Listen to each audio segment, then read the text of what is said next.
Okey, alhamdulillah rezeki sahabat kita, rezeki hujan rezeki hujan.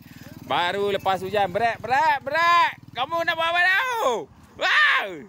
Aduh, alhamdulillah rezeki nelayan di Sungai Perak Ikan ni kalau air dalam, dia keruh, confirm dia ada. Alhamdulillah rezeki nelayan di Sungai Perak. Patin lawi lagi. Okey, jom angkat. Boleh. Ih, ringan ya. Idaklah kata ikan gorgon. Aduh. Okey, letak dulu. Lepas tu Mika ubah bakul. Okey daripada kosong-kosong. Alright. Mika semalam patin lawi. Hari ini patin lawi lagi dia ni. Mantap. Okey, saya letak pelan-pelan. Okey, letak.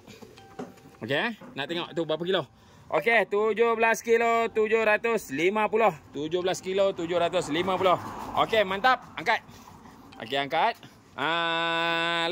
Letak sana atas tu. Okey. Tu atung tu letak bawah. Okey, angkat terus letak atas.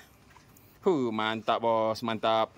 Ini walaupun dia besar, tapi isi dia ni. Isi dia tu yang kita nak tahu. Mantap. Sedap ya amat kau mah. Cik senyum sikit. Mantap Pak Bu, mantap. Rezeki nelayan di Sungai Perak. Mantap Pak Bu.